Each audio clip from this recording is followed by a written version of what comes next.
आज मैं आदित्य हृदय स्तोत्र का पाठ कर रही हूँ, इससे जरूर सुने और प्लीज वीडियो को लाइक शेयर सब्सक्राइब कमेंट्स जरूर करें। कहते हैं कि भगवान आदित्य के हृदय स्वरूप इस आदित्य हृदय स्तोत्र का उपदेश अगस्त्य मुनि ने भगवान राम को दिया था और इसी के प्रयोग से रामचंद्र जी ने रावण का वध प्राप्त करने की शक्ति प्राप्त की। इस स्तोत्र के नित्य 3 पाठ करने से शत्रुबाधा शांत हो जाती है, पितृदोष निवारण होता है, सूर्य नारायण की पूर्ण कृपा प्राप्त होती है, आरोग्य अच्छा रहता है, आत्मविश्वास में बढ़ोतरी होती है, कोर्ट कचहरी क्षेत्र में विजय प्राप्त होती है, सरकारी नौकरी या सरकारी कामों में फायदा होता है, अटके हुए सभी कार्य सफल होते हैं। भगवान श्री रामचंद्र जी युद्ध से थक कर चिंता करते हुए रणभूमि में खड़े थे। इतने में रावण भी युद्ध के लिए उनके सामने आकर युद्ध के लिए खड़ा हो गया। यह देख भगवान अगस्त्य मुनि जो युद्ध देखने के लिए देवताओं के साथ आए थे, वो मुनि भगवान राम के पास जाकर बोले। मुनि ने कहा कि सबके हृदय में रमण करने वाले महाभाव राम, यह सनातन रमणीय गोपनीय स्तोत्र सुनो। वत्स, इसके जाप से तुम युद्ध में अपने समस्त शत्रुओं पर विजय पाओगे, इसमें संदेह नहीं है। इस गोपनीय स्तोत्र का नाम आदित्य हृदय स्तोत्र है। यह परम पवित्र और शत्रुओं का विनाश करने वाला, इसके जाप से सदा विजय प्राप्त होती है। यह नित्य अक्षय और परम कल्याणमय है, संपूर्ण मंगलों का भी मंगल है। इस स्तोत्र के पाठ से सभी पापों का विनाश होता है। यह चिंता और शोक को मिटाने वाला और आयु को बढ़ाने वाला है। भगवान सूर्य अपनी अनंत किरणों से सुशोभित हैं। ये नित्य उदय होने वाले देवता और असुरों से पूजनीय विवत स्वान नाम से प्रसिद्ध प्रभा का विस्तार करने वाले भास्कर और संसार के स्वामी भुवनेश्वर हैं।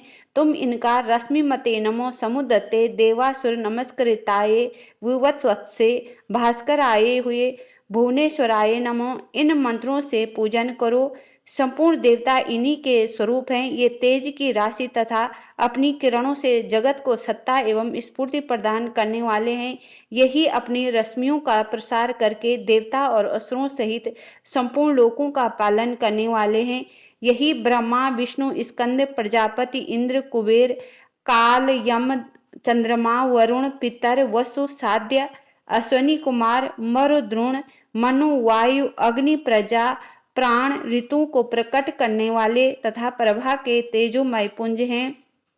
इन्हीं के नाम आदित्य, अदिति पुत्र, सविता, जगतोत्पत्ति करने वाले, खग, आकाश विचरण करने वाले, पूषा, पुष्टिदायक, गवस्तिमान, प्रकाशमान, सुवर्ण सदृश, भानु प्रकाशक, हिरण रेता, ब्रह्मांड उत्पत्ति करने वाले, दिवाकर, अंधकार को दूर करने वाला, उजाला देने वाले, हरिदस्व, हरे रंग के घोड़े वाले, सहस्रार्ची, हजारों किरणों से सुशोभित, सप्तसप्ती, 7 घोड़ों वाले, मरीचिमान, किरणों से सुशोभित, तिमरोन मंथन, अंधकार का नाश करने वाले, शंभु, कल्याणकारक, त्वष्टा, जगत का संहार करने वाले, मार्तंडक, जीवन प्रदान करने वाले, अंशुमान, किरण ग्रहण करने वाले, हिरण्यागर्भ, ब्रह्माजी, शिशिर, सुख देने वाले, तपन, उष्णता पैदा करने वाले, अहस्कर, दिनकर, रवि, प्रार्थना योग्य, अग्निगर्भ, अग्नि को गर्भ में धारण करने वाले, अदिति पुत्र, शंख, व्यापक, शिशिरनाशन, शीत का नाश करने वाले,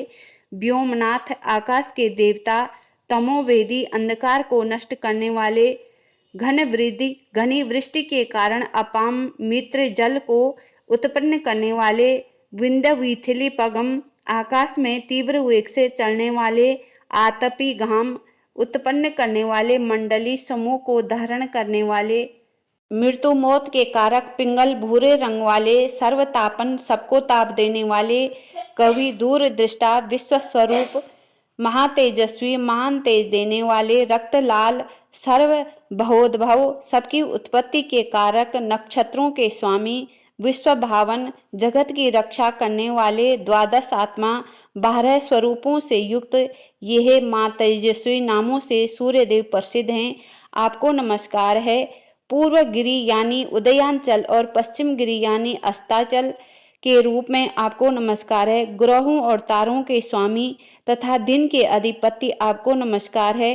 आप जय स्वरूप तथा विजय और कल्याण के दाता हैं। आपके रथ में हरे रंग के घोड़े रहते हैं। आपको बारंबार मेरा नमस्कार है। सहस्रों किरणों से सुशोभित भगवान सूर्य आपको नमस्कार है। आप अदिति पुत्र आदित्य को नमस्कार है। उग्र वीर और सारंग सूर्य देव आपको नमस्कार है। कमलों को अपना तेज देकर विकसित करने वाले मार्तंड आपको नमस्कार है। आप ब्रह्मा विष्णु और शिव के स्वामी हैं। परात्पर रूप हैं। सूर्य आपकी संज्ञा है। ये पूरा सूर्य मंडल आपका स्वरूप है। सबको स्वाहा कर देने वाले अग्नि भी आपका ही रूप है। आप रौद्र रूप धारण करने वाले हैं। आपको नमस्कार है। अज्ञान और अंधकार के आप नाशक हो। जड़ता और शीतलता के कारक हो। शत्रु का विनाश करने वाले हो। आपका स्वरूप अपरमेय है। आप कृतज्ञों का नाश करने वाले हो। आप देव स्वरूप जो आपको नमस्कार है। आप तपाए हुए सोने की तरह हो। आप हरि और विश्वकर्मा हो। तम के नाशक प्रकाश स्वरूप जगत के साक्षी हो। आपको नमस्कार है। आप ही संपूर्ण भूतों का संहार करने वाले हैं, पालन करने वाले हैं। सूर्य ही अपनी गर्मी से अपनी किरणों द्वारा वर्षा करते हैं। ये भगवान सबके सो जाने के उपरांत भी जागते रहते हैं। यह अग्निहोत्री तथा अग्निहोत्री को मिलने वाले देवता हैं। देवता यज्ञ और यज्ञों के फल प्रदान करने वाले भी यही हैं। संपूर्ण जगत में होने वाली क्रियाओं के फल देने वाले यही हैं। राघव विपत्ति में, कष्ट में, दुर्गम में तथा किसी भी प्रकार के भय के अवसर पर जो कोई भी मनुष्य इस सूर्य देव के स्तोत्र का कीर्तन करता है उसे दुख नहीं भोगना पड़ता। इसलिए तुम एकाग्रचित होकर इन देवादिदेव जगदीश्वर की पूजा करो। इस आदित्य हृदय का 3 बार पाठ करने से तुम युद्ध में विजय प्राप्त करोगे। महाभावो राम, तुम इसी क्षण रावण का वध कर सकोगे। यह कहकर अगस्त्य मुनि वहां से चले गए। अगस्त्य मुनि का उपदेश सुनकर महातेजस्वी श्री रामचंद्र जी का शोक दूर हो गया।